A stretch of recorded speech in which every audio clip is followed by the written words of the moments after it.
That's why they shut the door and locked us out. There's a sign on the door that says welcome. They didn't let members of Congress through that door. Here we go again. 2 senators and 4 members of Congress, all Democrats from Maryland, were denied access into an ICE detention facility, according to them. This is the place where they held Kilmar Abrego Garcia before they shipped him down to CCOT. And Senator Van Hollen is still talking about Kilmar Abrego Garcia, also known as the Maryland Man. So Homeland Security is not buying any of it. In fact, they are calling this a political stunt or another photo opportunity for more politicians to claim they've been denied access to a Homeland Security facility. This keeps happening pretty much every month. Now, before we start the video, make sure to please like the video. It's the #1 way you guys are helping this channel, but it also helps others see the videos as well, and people need to know what's going on in Maryland right now. I would like to just read the law as it stands. It says that none of the funds provided to the Department of Homeland Security, that includes, of course, ICE and other offices, may be used to prevent any member of Congress from entering for the purpose of conducting oversight any facility operated by or for the Department of Homeland Security used to detain or otherwise house aliens. Okay, so I think you'll find this rather interesting. 7 days ago, I found another member of Congress who was saying he was denied access. And once again, he read the law and said, you see, we are allowed to be inside these facilities. They cannot deny us. But here is a clip from my previous video on the same topic. Look how similar the tactics are. Now, I looked into the law, and there happens to be a subsection C that he did not post in his screenshot. I don't know if he did it on purpose, but here's what it says. With respect to individuals described in subsection A2, the Department of Homeland Security may require that a request be made at least 24 hours in advance of intent to enter a facility described in subsection A. Again, that was me a week ago talking about another member of government who did not tell everybody the rest of the law, where the law says Homeland Security does have the ability to request prior notice. Now, let's go back and watch the tape and see whether or not Senator Van Hollen left that part out. I would like to just read the law as it stands. It says that none of the funds provided to the Department of Homeland Security, that includes, of course, ICE and other offices, may be used to prevent any member of Congress from entering for the purpose of conducting oversight any facility operated by or for the Department of Homeland Security used to detain or otherwise house aliens. Nothing in this section may be construed to require a member of Congress to provide prior notice of intent to enter a facility. Now, we have provided prior notice, even though we don't have to. Now, according to the senator, he doesn't have to give any notice, but he did give notice. We're about to get into that. Before we do, make sure to please subscribe to my channel so I can keep you guys up to date with stories like this and others just like it around the United States. There are new rules for members of Congress who want to visit ICE facilities. They'll now have to give the Department of Homeland Security 72 hours notice ahead of their visit. The new guidance from the agency also says ICE can deny a request, cancel or reschedule a visit. That's prompting outrage from some lawmakers who say they have the legal authority to make unannounced visits at ICE detention centers. So Homeland Security has straight up called out all of these members of government belonging to Maryland. Basically, they're saying, here are the facts. These members of Congress could have just scheduled a tour. And again, the senator is saying they did. We'll get to that in a second. As ICE law enforcement have seen a surge in assaults, disruptions, and obstructions to enforcement, including by politicians themselves, any request to tour processing centers and field offices must be approved by the Secretary of Homeland Security. These requests must be part of legitimate congressional oversight activities. And the law is pretty clear that the Department of Homeland Security needs to allow us to enter for the purposes, Congressman Mfume said, of conducting oversight responsibilities and making sure that people are being treated humanely, making sure the offices are being used in a manner consistent with law. So we are asking to enter so that we can conduct those responsibilities. I just want to be clear, we don't have a detention facility here. These are holding rooms, and the jurisdiction for you to restore a holding room are different than a detention center. It doesn't say detention center anywhere in the law. Any facility. So what is any facility? So with respect, what is the basis of I'm your just claim? telling you that at this point, we're not allowing any abuse of our tours or oversight of, or just tours of our holding facility. Can I ask you why you changed your policy? Because Actually, I can answer that for you. The reason why Homeland Security has had to change their policy or be a little more standoffish towards members of government is because of things like this. Congresswoman Waters, I just came to use my congressional authority to check on baby. Ma'am, we're lobbying securely now to all visitors. Excuse me, I need to get in. Contact our public affairs office. I need to get in.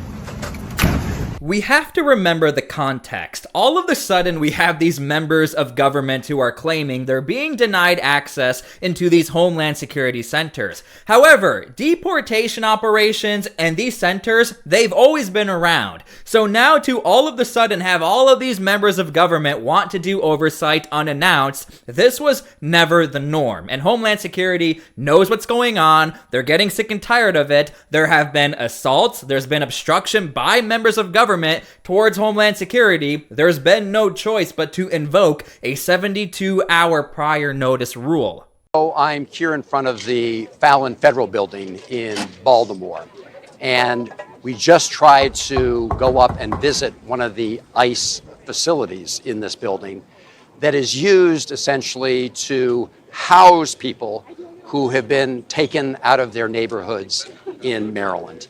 Okay, I have to stop right here. The senator is explaining the type of people who are inside this detention facility as just people. And this is actually a very big critique the senator has always faced whenever he was talking about Kilmar Obrego Garcia as either the Maryland man, and that has implications. If you're a Maryland man, are you an American citizen? If you're just people, what do you mean by people? Are you an American citizen inside of these facilities? That is the problem I think a lot of viewers have when you're watching this, is that we just want to know the truth. What kind of people? Violent criminals, illegal immigrants, American citizens? We have no idea because the senator is just saying there are people inside of the facility. We want to go see for ourselves because we've learned both through earlier visits by staff, but also through the testimony of people who've been detained here about the inhumane conditions. And the fact that we were locked out, literally locked out, despite the welcome sign, shows that they don't want us to know. The Department of Homeland Security, Donald Trump, don't want the American people or the people of Maryland to know what is happening behind closed doors in this holding center where they're detaining people. Finally, somebody did come out, a person who's the acting director. I actually read to her what the law requires. The law is crystal clear that members of Congress, on behalf of their constituents, are allowed to go visit and look at these kind of holding facilities where people are being detained. And despite the clear meaning of this law, she was told by higher-ups not to let us in. And the bottom line is, the reason they don't want us to go in is because they don't want us to see what's in there or talk to people who are being detained. That is a very bold claim. And by the way, I've made it very clear on my channel, and I think most Americans would be upset with this, if Homeland Security was just straight up never allowing for members of government to do oversight, that would be a major red flag and a big problem. As taxpayers, we want our members of government to do oversight and look into the facilities and programs we fund. However, on the flip side, we are missing the context. I do find it rather interesting that the senator is not calling out the other members of government who showed up to the facilities for the photo opportunity, caused disruption, and now we are here today, where a member of government who is genuinely trying to do oversight is not allowed to just show up unannounced anymore. Now he has to go through a 72-hour process to do their job. We are going to keep pushing. We're going to keep pushing for transparency because you need transparency in order to have accountability. Bad things happen behind closed doors. We need to let the sunlight in, and we will keep at it. In fact, in my last video, I had mentioned that Representative Jason Crow of Colorado, he's been doing oversight facility tours in his local area since 2019. So I can understand why he would be annoyed at this rule. But there are members of government who've never been known for oversight, are just showing up, acting like they're very mad, and Homeland Security is calling out, hold on, you guys are just now starting to do this. You know the new policy. Stop trying to create a circus around this. That's why they shut the door and locked us out. There's a sign on the door that says, welcome. They didn't let members of Congress through that door, and the person who was in charge had no real answers to some of our pressing questions about the conditions right here. I'm not going to go through all those conditions. Hold on, I'm confused. Is the argument here that the senator said that there was a welcome sign on the door, and because of that, he was assuming this is a welcoming area? Like, I don't think you and I could make this argument if we wanted to walk into, like, the FBI building, or, hey, I want to take a tour in the CIA building. There's a welcome sign. Why did you guys arrest me for trespassing? Like, I don't think this argument works. A number of complaints have been filed in courts around the country with respect to those conditions. We also have a long list of people who reside in Maryland, who have no criminal histories, who have been detained here for a period of time far exceeding the 12-hour standard that it's supposed to be. I don't mean to keep cutting this off, but again, the senator keeps referring to the people inside of the facility as people, or people in Maryland. I find it rather interesting he keeps saying that because, again, he got a lot of critique and a lot of hate for referring to Kilmar Obrego Garcia as a Maryland man or one of the people. In some cases, well over 60 days, which is way in excess of the standard for a, quote, holding facility. They are housing people here. That is what they are doing. And then they ship them off to other places around the country. And it's heartbreaking to see the names of some of these people. And by the... Sorry, he keeps saying people. Again, the Trump administration actually agrees with this senator. That is why the new bill, the big beautiful bill as it's called, that is why it was passed. So more money can go to Homeland Security to open up more of these facilities. Because there are other facilities in the United States. One in Portland, I cover it a lot in my channel, where it's supposed to be more of like a holding cell situation where illegal immigrants are detained temporarily, very temporarily, but they end up being there a little longer. Again, this is why the new bill was passed to open up new facilities. I think a lot of attention has been given recently to the pastor from the Eastern Shore. He was held here for over 60 hours before being shipped out. This holding cell has also become a place where the Trump administration's plan to violate people's constitutional right to due process has been front and center.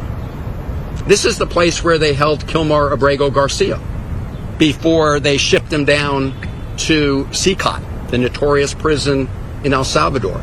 I'm also a little confused because I've actually covered this on my own YouTube channel. I know that the senator has really tried to distance himself from Kilmar Obrego Garcia in the sense of the senator says he's not defending Kilmar Obrego's actions, but he's defending the non-due process that could affect everyone else as far as an illegal immigrant. So I do find it interesting he's bringing up Kilmar Obrego Garcia again. This is where they denied him. Which is why Homeland Security called out the senator and said, you're just using this once again for clout and a photo opportunity. His due process rights. Then, of course, a 9-0 Supreme Court decision called out that illegality and said they had to facilitate his return.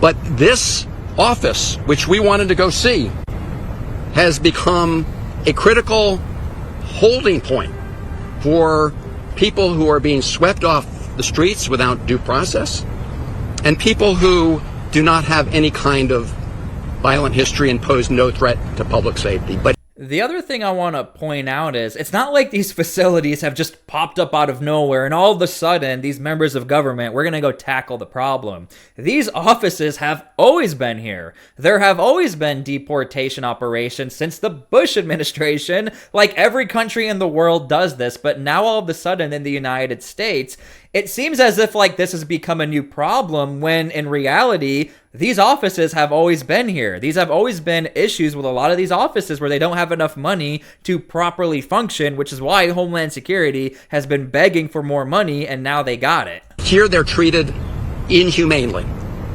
We know that because we had a staff delegation visit back in March. I'm not trying to cut this off, but I have to say this. Again, they're being told we were denied access, but back in March, they were allowed access. This is why, as Americans, we're really confused right now. Is there a problem? Is there not a problem? Are you just doing this for attention? I really don't even know at this point. Somehow between March and now, they've decided to not allow members of Congress to see what's going on in there. Even though, as Congressman Mfume says, the language of the law could not be more clear. And the person in charge upstairs really couldn't refute the plain language of the law that says members of Congress need to go in. So I will just end with this. You have to ask yourself why. Why? Why don't they want members of Congress to go in and see with their own eyes or talk to people who were detained there? Because they want to cover up what's going on in that place. They don't want the public to know how their taxpayers' dollars are being used. And that is obscene. I now want to turn it over to... Again, those are some very bold accusations, and I'm going to ask you the same question as well. Why do you think members of government keep showing up to these facilities and are claiming they are not allowed to go in? They're being denied access, but only a few months before they were allowed access. What do you guys think about that? I'm actually really curious. Okay, I do want to make it clear, once again, I want our government officials to be able to do oversight. However, there seems to be a lot of missing context or misleading words being used to describe the situation here. And what it comes down to is that Homeland Security has had no choice but to create this policy in which if you want to just show up and do oversight, you can't do that anymore. You have to put in a request. So that's just where we are right now. It is what it is, yet this keeps happening where we keep seeing footage and videos where members of government are saying, I've been denied access, I demand to come on in. Homeland Security calls them out, they're butting heads, this is becoming such a norm. I think I've covered this topic now like 7 times on my YouTube channel. Anyway, thank you so much for being here, God bless, and we'll see you all later.